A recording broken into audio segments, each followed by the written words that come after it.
ఈ వీడియోలో diploma 4th semester EC వాళ్ళకి micro controllers and interfacing subject నుండి అసలు ఇన్స్ట్రక్షన్ అంటే ఏంటి, ఇన్స్ట్రక్షన్ ఫార్మాట్ ఎలా ఉంటుంది, ఆ ఇన్స్ట్రక్షన్ సెట్ యొక్క నీడ్ ఏంటి, అలానే మన యొక్క ఉన్న సిలబస్ 8051 మైక్రో కంట్రోలర్ కదా, ఆ 8051 మైక్రో కంట్రోలర్లో 1 బైట్ 2 బైట్ 3 బైట్ ఇన్స్ట్రక్షన్స్ అనేవి ఎలా ఉంటాయో చూద్దాం.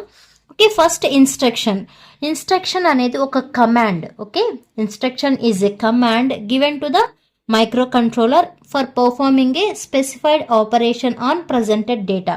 ఏదైతే ఒక డేటా ఉంటుందో ఆ డేటా మీద ఒక ఆపరేషన్, ఒక స్పెసిఫిక్ ఆపరేషన్ అనేది పర్ఫామ్ అవ్వాలి. ఎప్పుడు పర్ఫామ్ అవుతుంది అంటే ఆ ఇన్స్ట్రక్షన్ అనేది ఇచ్చినప్పుడు, అంటే ఒక కమాండ్ అనేది ఆ మైక్రో కంట్రోలర్కి ఇచ్చినప్పుడు ఇచ్చిన డేటా మీద ఒక స్పెసిఫిక్ ఆపరేషన్ అనేది జరుగుతుంది. దాన్నే మనం ఇన్స్ట్రక్షన్ అంటాం. ఇన్స్ట్రక్షన్లో మెయిన్గా 2 పార్ట్స్ ఉంటాయి. ఏంటి ఆ 2 పార్ట్స్ అంటే ఆప్ కోడ్, అలానే ఆపరాండ్. ఆప్ కోడ్నే మనం ఆపరేషన్ కోడ్ అంటాం. అంటే ఏ ఆపరేషన్ పర్ఫామ్ చేయాలో చెప్పేదాన్నే ఆప్ కోడ్ అంటాం.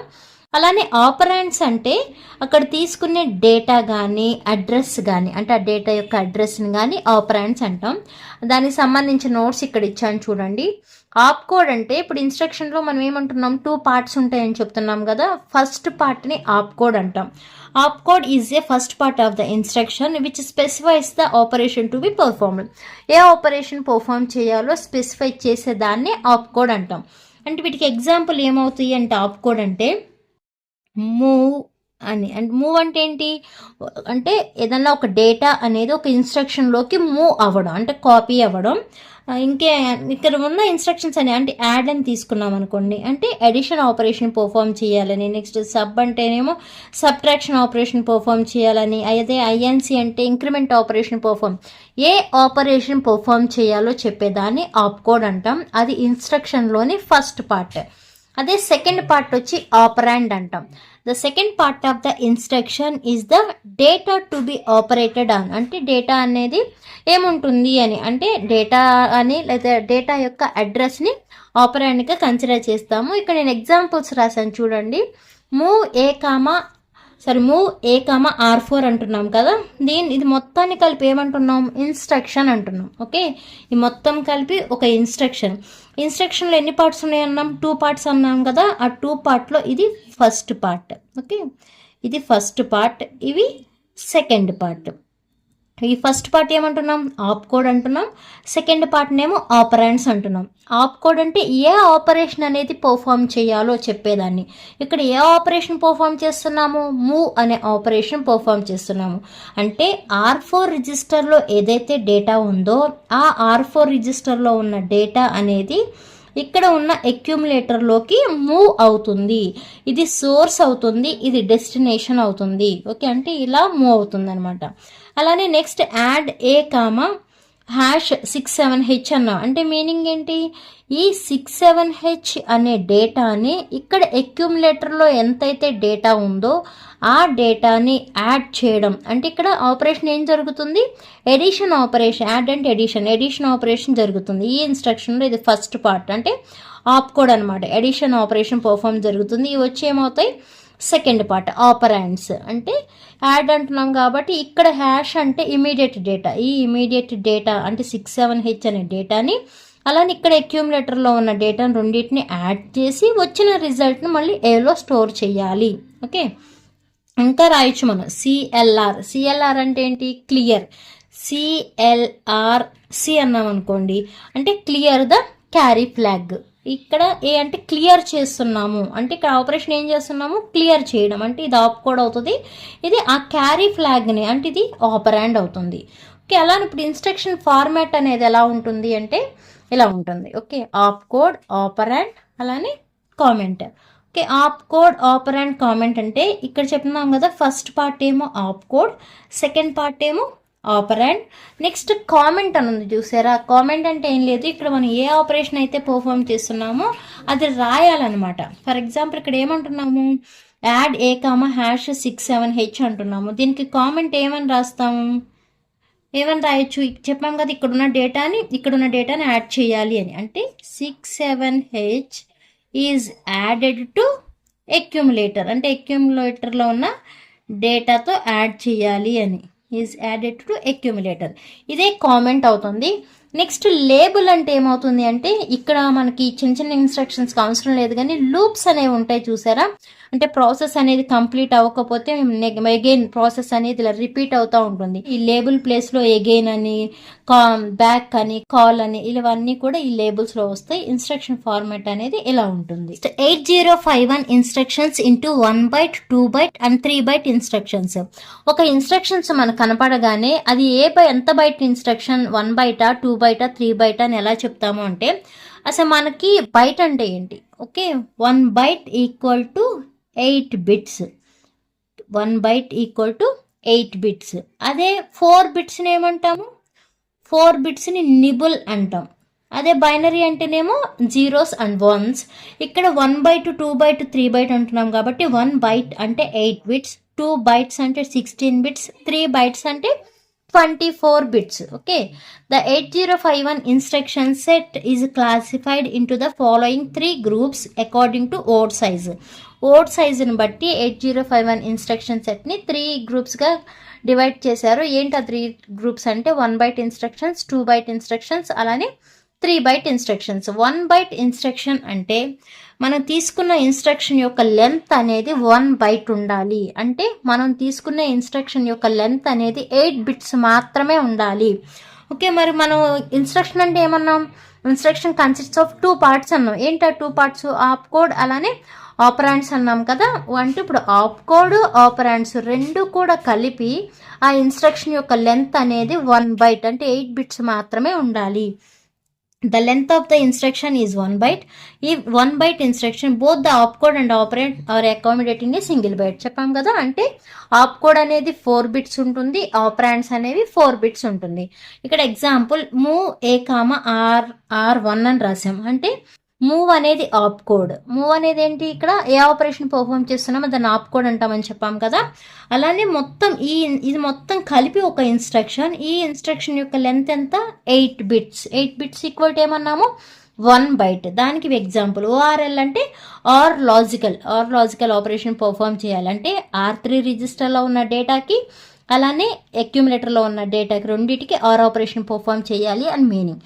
ఓకే, వాటి యొక్క సైజ్ ఆప్ కోడ్ ఏమో 4 bits ఉండాలి, ఆపరాండ్ అనేవి 4 bits ఉండాలి.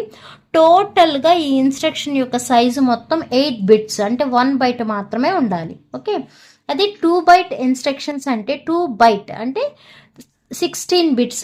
1 byte అంటే ఏమన్నాము, 8 bits అన్నాము. 2 bytes అంటే 16 bits. ఈ 16 bitsలో 1 byte ఏమో ఆప్ కోడ్, నెక్స్ట్ సెకండ్ బైట్ ఏమో అది అడ్రస్ అవ్వచ్చు, రిలేటివ్ అడ్రస్ అవ్వచ్చు, ఆపరాండ్స్ అవ్వచ్చు, ఇవన్నీ కూడా సెకండ్ బైట్కి తీసుకుంటాము. దానికి సంబంధించి ఇక్కడ రాసాను చూడండి. 2 byte ఇన్స్ట్రక్షన్ అంటే in an instruction if the first byte refers an opcode. అంటే ఫస్ట్ బైట్ అంటే ఎన్ని బిట్స్, 8 bits. ఆ ఫస్ట్ మొత్తం 16 bits కదా 2 bytes అంటే ఫస్ట్ బైట్ అంటే 8 bits అనేవి ఆప్ కోడ్కి ఇచ్చేస్తాం. అంటే ఏ ఆపరేషన్ అయితే పర్ఫామ్ చేస్తుందో ఇన్స్ట్రక్షన్లో ఆ ఆప్ కోడ్కి ఇచ్చేస్తాం 8 bitsని. సెకండ్ బైట్ అనేది ఏమేమి ఉండొచ్చు అంటే ఇమీడియట్ డేటా అయినా ఉండొచ్చు, అంటే ఏంటి ఆపరాండ్ ప్లేస్లోకి వస్తుంది అనమాట సెకండ్ బైట్ అనేది. ఆ సెకండ్ బైట్ ప్లేస్లో ఏముండొచ్చు, ఇమీడియట్ డేటా అయినా ఉండొచ్చు, బిట్ అడ్రస్ అయినా ఉండొచ్చు, డైరెక్ట్ అడ్రస్ అయినా ఉండొచ్చు, లేదంటే relative address of the operand యొక్క రిలేటివ్ అడ్రస్ అయినా ఉండొచ్చు. దాన్నే మనం ఏమంటాము, then the instruction is set to be 2 byte instruction. దానికి ఎగ్జాంపుల్స్ రాసాను చూడండి.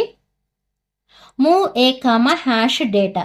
ఓకే, ఇక్కడ ఏమన్నాము, ఓన్లీ ఆప్ కోడ్కి మాత్రం 1 byte ఇచ్చేస్తున్నాం. ఓకే, 1 byte అంటే ఎన్ని బిట్స్, 8 bits. నెక్స్ట్ ఇంకో బైట్, సెకండ్ బైట్ అంతా ఏమవుతుంది, ఇది సెకండ్ బైట్ అవుతుంది. Second byte is immediate data. ఇదే కదా ఆపరాండ్లోనే కదా మనం వచ్చేది ఇమీడియట్ డేటా, అంటే ఇది అంతా ఏమవుతుంది, సెకండ్ బైట్ అవుతుంది. అలానే ఏఎన్ఎల్ ఏ కామా డైరెక్ట్ అన్నాము, అంటే అండ్ లాజికల్ ఆపరేషన్ పర్ఫామ్ చేయాలి.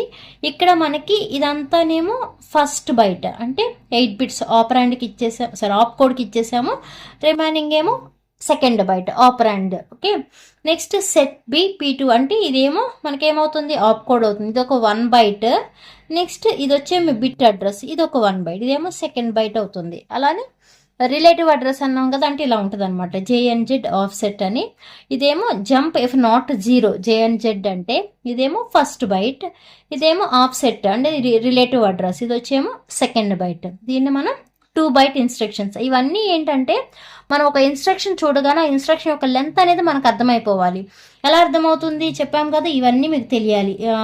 2 బైట్లో 1 బైట్ మాత్రం ఆటోమేటిక్గా ఆప్కోడ్కి ఇచ్చేస్తాము. సెకండ్ బైట్ మాత్రం ఆ సెకండ్ బైట్లో డైరెక్ట్ అడ్రస్ ఉండొచ్చు, బిట్ అడ్రస్ ఉండొచ్చు, రిలేటివ్ అడ్రస్ ఉండొచ్చు, లేదా ఇమీడియట్ డేటా ఉండొచ్చు. ఇవన్నీ కూడా సెకండ్ బైట్కి రిలేటెడ్ అని చూడాలి.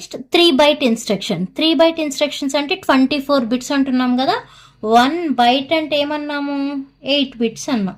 ఓకే, అలానే సెకండ్ బైట్ అంటే 16 బిట్స్, అలానే థర్డ్ బైట్ అంటే 24 బిట్స్. దానిలో in 3 byte instruction first byte specifies the operation code, అంటే ఫస్ట్ బైట్ని ఆప్ కోడ్కి ఇచ్చేస్తున్నాము.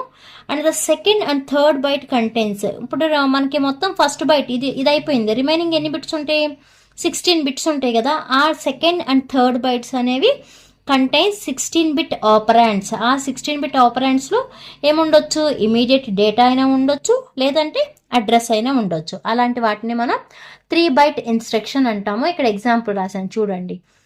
Move DPTR hash data 16. ఈ మూవ్ అనేది ఏంటిది, ఆప్ కోడ్. అంటే ఇక్కడ ఉన్న 16 బిట్ డేటా, ఇమీడియట్ డేటా ఏదైతే ఉందో ఆ ఇమీడియట్ డేటాని ఈ డేటా పాయింటర్ అనేది 16 బిట్ రిజిస్టర్ దీనిలోకి మూవ్ చేస్తాము అని.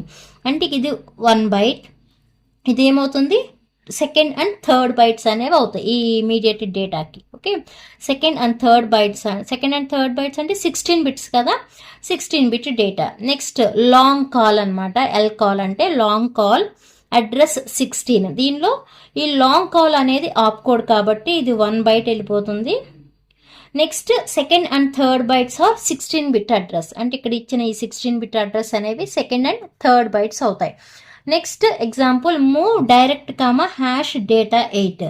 దీనిలో మనకి మూవ్ అనేదేమో 1 బైట్ అవుతుంది.